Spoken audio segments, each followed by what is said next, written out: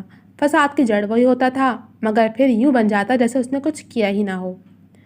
وہ گھر پہنچی تو ہمیشہ کی طرح سب غائب تھے۔ اس نے شکر منایا کیونکہ وہ بھی کسی سے بات کرنے کے موڈ میں نہیں تھی۔ ڈیڈ کی سیکنڈ وائف کی نہ جانے کیا بری عادت تھی، وہ اس سے اس کی مم کے بارے میں بہت کچھ پوچھ گچھ کرتی تھی، جس سے اسے شدید کوفت ہوتی تھی۔ اپنے کمرے میں آتے ہی وہ سستی سے بیڈ پر ڈھہ گئی۔ آنکھیں بند کرتے ہی اس کا ذہن فلیٹ میں ملے شخص سے گرد گھومنے لگا۔ کچھ لوگ کتنے خوش باش رہتے ہیں، جیسے کوئی غم انہیں کبھی چھو کر ہی نہ گزرا ہو۔ اس نے بے ساختہ سوچیں پرواز کرتے ہوئے راستے میں ملے لڑکوں تک جا پہنچی۔ آل مینرڈ۔ اس نے سر جھٹکا اور سلیپنگ سوٹ لیتی فریش ہونے چلی گئی۔ اس کا ارادہ بھرپور نیند لینے کا تھا۔ ڈیڈ کو تو خود سے اس کے بارے میں خیال ہی نہیں آتا تھا، اس لیے اب وہ کافی لمبی نیند لینے کا ارادہ رکھتی تھی۔ آفتاب رئیسانی اسسٹنٹ کمشنر تھے۔ ان کی پوسٹنگ مختلف شہروں میں ہوتی رہتی تھی۔ ان کا آبائی علاقہ مری کے قریب واقع تھا۔ وہ قبائلی خاندان سے تعلق رکھتے تھے۔ ان کے آبائی اجداد بیوروکریسی کی طرف رجحان ہونے کی وجہ سے اسلام آباد آ بسے تھے۔ ان کا خاندان خوش و خرم تھا، ایک نرم خو بیوی اور 3 بیٹے۔ وہ خود اکلوتے بھائی تھے، آگے اللہ تعالیٰ نے انہیں بھی صرف بیٹوں سے نوازا تھا۔ ان کی دیرینہ خواہش تھی کہ ان کی بھی ایک بیٹی ہوتی۔ ان کی خوش و خرم زندگی میں بھوچال تب آیا جب ان کی بیوی کو کینسر کی تشخیص ہوئی۔ وہ عرصہ ان کے ساتھ ساتھ ان کے بیٹوں کے لیے بھی کافی تکلیف دہ تھا، لیکن آخر کینسر کی جیت ہوئی اور ان کی بیوی زندگی کی بازی ہار گئی۔ مومن چھوٹا ہونے کی وجہ سے اپنی ماں کا بہت لاڈلا تھا۔ ان کی وفات کا اس نے گہرا اثر لیا تھا۔ وہ چپ چپ رہنے لگا تھا، تبھی اس کے بھائیوں نے اسے بے جا لاڈ پیار دیا تھا۔ ماں کی وفات کے وقت وہ 10 سال کا تھا، پھر بڑھتی عمر کے ساتھ وہ مزید ضدی اور ہٹ درم ہو گیا تھا۔ اس کی دونوں بھابھی بھی اسے اپنی چھوٹے بھائیوں کی طرح عزیز رکھتی تھیں۔ حبیب رئیسانی کی بیوی علینا ان کے بابا کے دوست کی بیٹی تھیں، جبکہ نمرہ فرخ رئیسانی کی کلاس فیلو تھیں۔ دونوں بھائیوں نے بابا کی رضامندی سے اپنی پسند کی شادیاں کی تھیں۔ انہوں نے شادی کا فیصلہ ان پر چھوڑ رکھا تھا۔ وہ خود ان سب جھنجھٹ سے دور رہنا چاہتے تھے کیونکہ ان کی نوکری کے بہت سے مسائل تھے۔ حبیب رئیسانی کا ایک 10 سالہ بیٹا ایان تھا، جبکہ فرخ رئیسانی کی ایک 6 سالہ بیٹی زرنش تھی اور 3 سالہ بیٹا ولی تھا۔ مومن رئیسانی یونیورسٹی آف کراچی سے BBA کر رہا تھا، جس میں اپنی مرضی سے داخلہ لینے کے باوجود اس کی دلچسپی 0 تھی۔ وہ اپنے دوستوں کے ساتھ ہمیشہ گولف کھیلتے پایا جاتا تھا۔ آفتاب رئیسانی چاہے مومن سے کتنی سرد مہری سے پیش آتے، مگر وہ اپنے بیٹوں میں سب سے زیادہ محبت بھی اسی سے کرتے تھے۔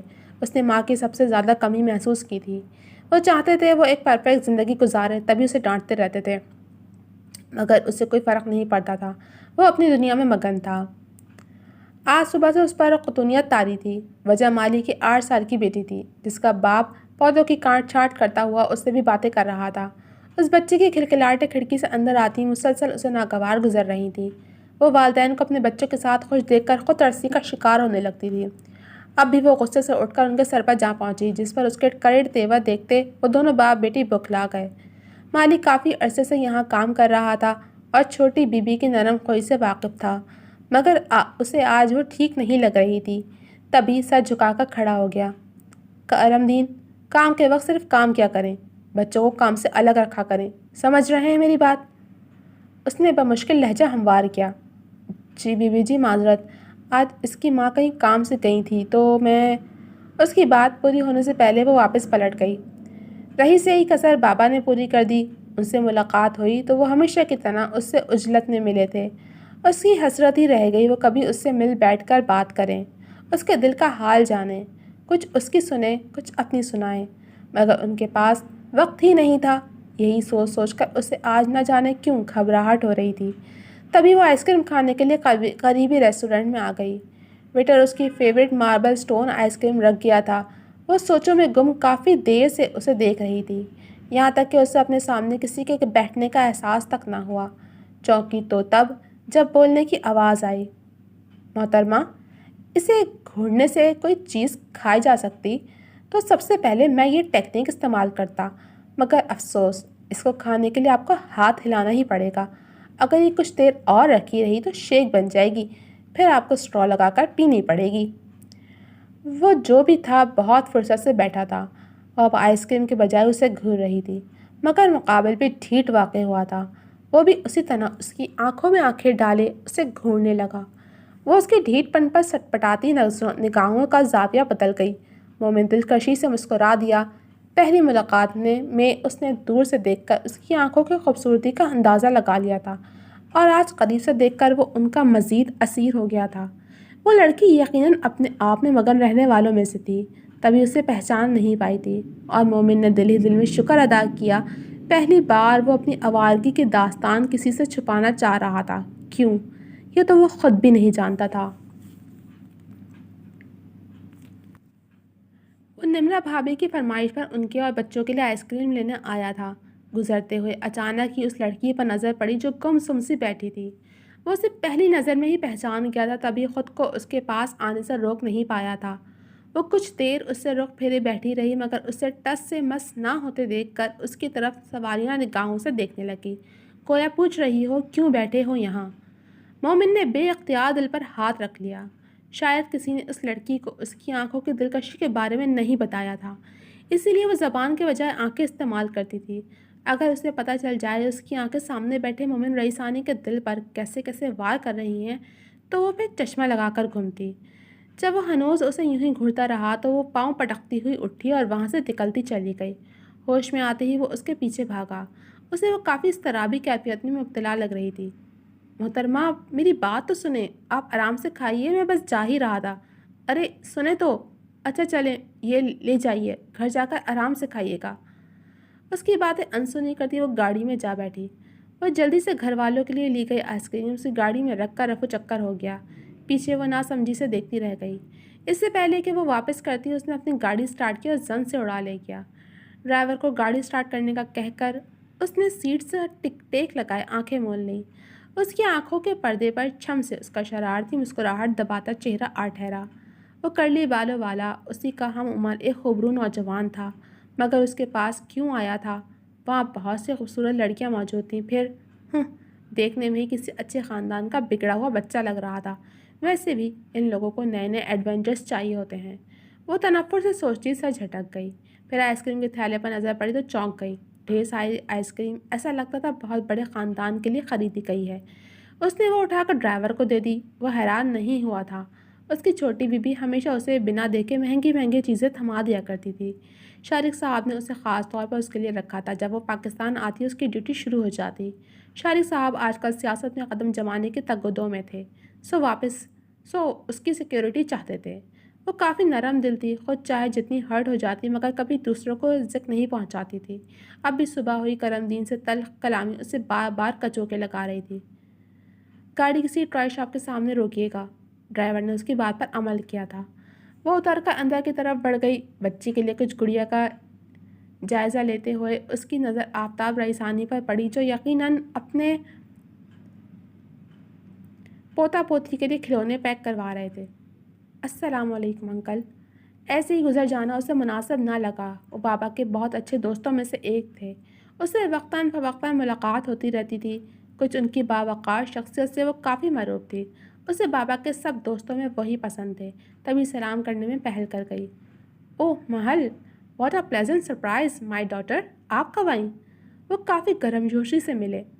میں 2 دن پہلے ہی آئی ہوں، وہ مسکرائی۔ اوکے، اصل میں الیکشنز کی ڈیوٹی کی وجہ سے کافی مصروفیات ہیں، آپ کے ڈیڈ سے بھی ملاقات نہیں ہو پاتی۔ انہوں نے عذر پیش کیا۔ آپ بتائیں یہاں کیسے؟ اب وہ یہاں اس کی موجودگی کی وجہ جاننا چاہ رہے تھے۔ وہ دراصل یہاں گڑیا لینے آئی تھی، کوئی چھوٹی بچی کے لیے۔ وہ کچھ ہچکچاتے ہوئے بولی۔ اسے اپنی نیکیوں کا اشتہار لگانا قطعی پسند نہ تھا، مگر اب بتانا بھی مجبوری تھی۔ اوہ اچھا، ٹھیک ہے، میں چلتا ہوں، بس بچوں کے لیے کچھ چیزیں لینے آیا تھا۔ وہ اس کا جھجکنا بھانپ گئے تھے، تبھی ٹال گئے۔ جی اللہ حافظ۔ اس نے مسکرا کر الوداع کہا تو وہ چلے گئے۔ وہ سرد آہ بھرتی چیزیں دیکھنے لگی۔ کتنا عجیب ہوتا ہے نا، جو ہمارے اپنے ہوتے ہیں ان کے پاس ہمارے ساتھ بات تک کرنے کا وقت نہیں ہوتا، اور جو اپنے نہیں ہوتے وہ کتنی اپنائیت کا احساس دلاتے ہیں۔ وہ سوچا کہ بھون میں الجھی ایک گڑیا پیک کروا کر گاڑی میں آ بیٹھی۔ اب اسے انجانے میں کی گئی غلطی کی تلافی بھی تو کرنی تھی۔ ادھر مومن گھر پہنچا تو کھویا کھویا سا تھا۔ سب نے اس کی غیر دماغی کو نوٹس کیا تھا۔ نمرا بھابھی نے خالی ہاتھ دے کر آئس کریم کا پوچھا تو وہ مسکرا دیا۔ انہیں اس کی دماغی حالت پر شک ہوا تھا۔ آج سے پہلے وہ کبھی ایسے چپ نہیں ہوتا تھا، بچوں کے ساتھ چھیڑ چھاڑ کرتا رہتا تھا۔ آفتاب رئیسانی جو کچھ دیر پہلے ہی لوٹے تھے، ان کے دماغ میں خطرے کی گھنٹی بج گئی تھی۔ انہوں نے ایک عمر گزاری تھی، وہ اپنے بیٹوں کے طور طریقے سب سمجھتے تھے۔ بڑے دونوں بیٹے تو کافی سمجھدار ثابت ہوئے تھے، مگر مومن چھوٹا اور لاؤبالی سا تھا۔ انہیں اس کی طرف سے دھڑکا لگا رہتا تھا۔ اب وہ بغور اسے جانچ رہے تھے۔ فاروق نے حبیب کی طرف اشارہ کیا تو انہوں نے لا علمی سے کندھے اچکا دیے۔ جی ڈیڈ، خیریت؟ آپ نے ہم لوگوں کو ایک ساتھ بلایا؟ حبیب رئیسانی نے اسٹڈی میں داخل ہوتے ہوئے پوچھا، اور ان کے پیچھے پیچھے فاروق، نمرہ اور علینا بھی تھے۔ ہاں بیٹھو، تم سب سے ضروری بات کرنی ہے۔ وہ جو کتاب کی ورق گردانی کر رہے تھے فوراً سے کتاب بند کر کے ان کی طرف متوجہ ہوئے۔ جی ڈیڈ، فرمائیے، ہم ہمدن گوش ہیں۔ فاروق نے ہمیشہ کی طرح اتنی سنجیدہ صورتحال میں پھلجھڑی چھوڑنا چاہی، مگر سب کی تنبیہ شکلیں دیکھ کر فوراً سنجیدہ ہو گئے۔ دراصل میں کچھ دنوں سے یہ بات کرنا چاہ رہا تھا، مگر آج مجھے لگا اس کا وقت آ گیا ہے، مجھے کر لینی چاہیے، اس سے پہلے کہ پانی سر سے گزر جائے۔ تم لوگوں نے دیکھا ہوگا آج مومن کچھ مشکوک سا دکھائی دے رہا تھا۔ وہ کوئی اور کارنامہ سر انجام نہ دے دے، اب میں مزید اس کی منمانیاں برداشت نہیں کر سکتا، تبھی سوچ رہا ہوں اس کی شادی کر دینی چاہیے۔ جیسے جیسے ان کی بات مکمل ہوتی گئی، سب کے چہرے فاق ہوتے گئے۔